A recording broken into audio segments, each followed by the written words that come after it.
Gerbiami forumo dalyviai, mėly bendražygiai, šeimos stiprinimo kelyje, nuoširdžiai dėkoju už šią nuostabią iniciatyvą pirmiausia susiburti, tada pasikalbėti ir trečia, išdrąsėti, kalbėti apie tai, kas tikrai, kaip renginio vadovė pasakė, yra tiesiog baltas dramblys kambaryje, kuris tarsi nepastebėtas, o iš tikrųjų turim kalbėti apie tai garsiai, drąsiai ir tiesiai, nes nuo šeimos stiprinimo politikos priklausys visa kita politika.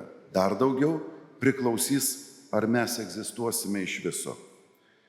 Peteris Kreftas savo knygoje "Kaip sunaikinti vakarų civilizaciją" ir kitos idėjos iš kultūrinės bedugnės rašo: vienintelis būtiniausias dalykas, kurį galime padaryti, kad išgelbėtume savo civilizaciją, vienintelis būtiniausias dalykas, kurį piliečiai gali padaryti, kad išgelbėtų savo civilizaciją visais laikais, visose vietose ir visose kultūrose, nesvarbu, ar jos geros ar blogos, religingos ar nereligingos, senovinės ar šiuolaikinės, tai susilaukti vaikų. Jei neturėsite vaikų, jūsų civilizacija nustos egzistuoti. Prieš būdamas geras ar blogas, religingas ar nereligingas, turite egzistuoti. Taigi, vaikų turėjimas yra racionaliausias dalykas, kurį galime padaryti. Vaikų turėjimas yra vienintelis, dosniausias, labdaringiausias, mieliausias, nesavanaudiškiausias, švenčiausias krikščioniškas veiksmas, kurį visuomenė gali atlikti savo. Tai savęs dovanojimo aktas, o pirmiausia, ką tėvai dovanoja, yra tai, ką jie turi, savo vaikus, dovanoja egzistenciją. Taigi, Peterio Krefto knygos vienas iš įžanginių žodžių kalba apie esminę civilizacijos egzistavimo prasme ir tiesą sakant, jos pagrindą, tai būtent šeimą. Ir šiandien, brangieji, susirinkome tam, kad apie tai pakalbėtume, nors mes jau žinome, kad tai yra svarbu, bet pakalbėtume, ką daryti, kaip Lietuvai padėti, pagaliau kaip atrodys mūsų tėvynė 2050-aisiais. Gyventojų skaičiumi Lietuva pasaulio kontekste yra labai maža valstybė. Deja, per pastaruosius 30 metų gyventojų skaičius nuolat mažėja. Atkurtosios nepriklausomybės pradžioje gyveno beveik 3,7 milijono gyventojų Lietuvoje. Šiandien šis skaičius siekia 2,8 milijono. Praėjusiais 2023 metais suminis gimstamumo rodiklis buvo 1,18 vaiko vienai moteriai, o demografiniai pusiausvyrai užtikrintų reikalinga, kad šis rodiklis būtų bent 2,1. Taigi, situacija yra tokia, kad nuolat mažėja gimstančių kūdikių Lietuvoje. 2024 metais gimė rekordiškai mažai kūdikių - 18 tūkstančių, tai yra 9,5% arba 2 tūkstančiais mažiau nei prieš metus 2023. Jungtinių tautų prognozės rodo, kad 2050 metais Lietuvoje gyvens apie 2 milijonai žmonių. Tai yra maždaug kone milijono mažiau gali būti nei dabar. Lietuvos situacija spindi ir tai, kas vyksta visoje Europoje. Mūsų kultūroje, pasaulėžiūroje ir visuomenės gyvenime turi įvykti kažkas radikaliai skirtingo, kad šiandien nusistovėjusios tendencijos būtų pakeistomis naujomis visuomenės vystymosi paradigmomis. O jos yra mumyse, jos yra mūsų širdyse, nes mes esam pašaukti Kūrėjo, kuris įdegė į mūsų širdis troškimą dovanoti gyvenimą. Prieš kokį 10 metų čia Kaune buvo tokia akcija. Mokyklose buvo daromas vadinamas vertybinis termometras. Toks užsiėmimas, kur mokinius, ypač vyresniųjų klausiam, kas vertybė jūsų gyvenime yra numeris 1. Į ką norėtumėt lygiuotis, į ką dėmesį kreipti, kur jėgas dėti. Ir įsivaizduojat, laiminga šeima, numeris 1 vertybė. Tų vaikų vertybių termometre, kurie atrodo sekuliarioj visuomeniai gyvena, galbūt vertybė numeris 1 galėtų būti karjera, išsilavinimas. Taip, yra tie dalykai, bet ne numeris 1. Laiminga šeima iš tikrųjų jų yra troškimas.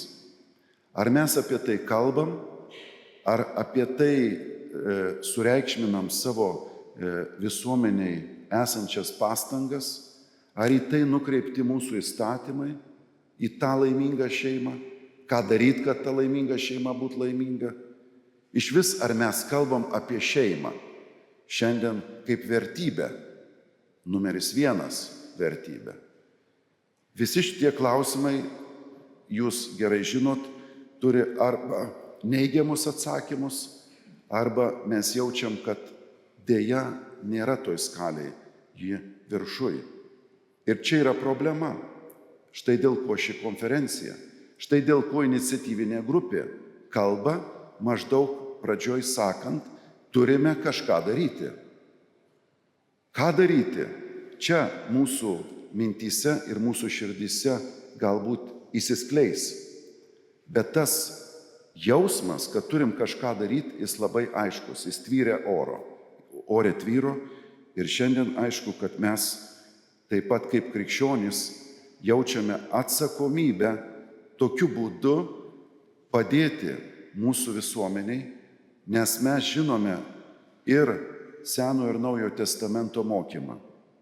Įdomu pastebėti, kad pirmas įsakymas, kuris nuskamba šventajame rašte, užrašytas pradžios knygos 1 skyriuje.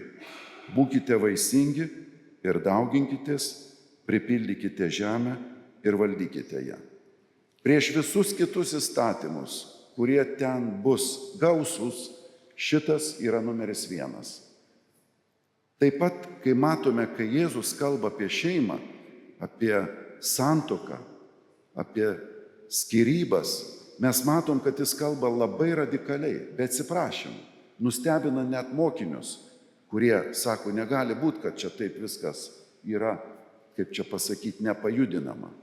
O jis sako, originalas buvo tai, kad šeima Dievo plane buvo kaip vieno kūno, kaip šeimos, kaip sandoros lūkestis iš viešpaties mūsų kūrėjo pusės, kuris, tiesą sakant, per šeimą atspindi ir savo trejybiškumo slėpinį. Šiandien galime drąsiai tarti, kad Lietuvos tautos ateitis didžia dalimi priklausys nuo to, kaip mūsų valstybėje stiprinsime šeimos sampratą. Krikščioniškoji pasaulėžiūra skatina į tėvystę ir motinystę žvelgti kaip į bendradarbiavimą su Kūrėju. Tai mes tą žinome iš savo tikėjimo. O santuoka kaip sandora tarp vyro ir moters, ji yra tautos lopšys, išlikimo priežastis, dovanojimo ir aukojimosi mokykla. Žmogus be šeimos nesubręsta pilnavertiška asmenybė. Taigi, ar užteks jėgų, drąsos, motyvacijos pasinaudoti šiomis iniciatyviomis, kurios jau yra Lietuvos Respublikos konstitucijoje pažymėtos bei šeimos stiprinimo įstatyme? Ar turėsime jėgos toliau tęsti mūsų protėvių projektą stiprinti tautą, stiprinti valstybę ir stiprinti šeimą? Šiandien šie klausimai turi būti atsakyti pirmiausia per motyvo ir tokio, sakyčiau, pasidrasinimo susitikimą, bet ir taip pat paieškų, kokiu būdu tai galime padaryti. Tikimės, kad mūsų tauta, patyrusi, ką reiškia gyventi, kai prigimtinis įstatymas yra ignoruojamas, taps pavyzdžių kitiems kraštams, priimant teisinius sprendimus, kaip padėti žmonėms sukurti ir išsaugoti šeimas ir nekeisti teisinio santuokos ir šeimos apibrėžimo, ką šiuo metu kaip tendencijas matome. Taigi, brangieji, nepaprastai svarbus susitikimas. Iš visos širdies dėkoju renginio vedėjai profesoriai daktarai Rasai Čepaitienei, brangiems paskaitininkams, tai Nacionalinės šeimų tarybos pirmininkiai daktarai Violetai Vasiliauskienei, Šeimos instituto nariams daktarui Rimantui Dagiui, Tomui Senutai, taip pat Lietuvos gydytojų asociacijos už žmogaus gyvybę vicepirmininkiai profesoriai daktarai Birutei Obelianiniai, visiems, kurie dalinsis dosniai savo įžvalgomis, pastebėjimus. Ir ačiū rengėjams už triūsą suburti, surengti ir pasišnekėti. Čia iš tikrųjų atėjome pasikalbėti, kad vieni kitus ir pamatytume, ir vieni kitus padrasintume. Na ir galiausiai noriu padėkoti visiems žinios skleidėjams, žiniasklaidos atstovams, komunikacijos specialistams, visie, kurie rūpinatės, kad ta žinia kuo plačiau pasklistų. Ačiū, gražios konferencijos ir tebūna mūsų širdis įkvėptos ir karštos vardan tėvynės ir šeimos, kuri yra jos lopšys. Ačiū.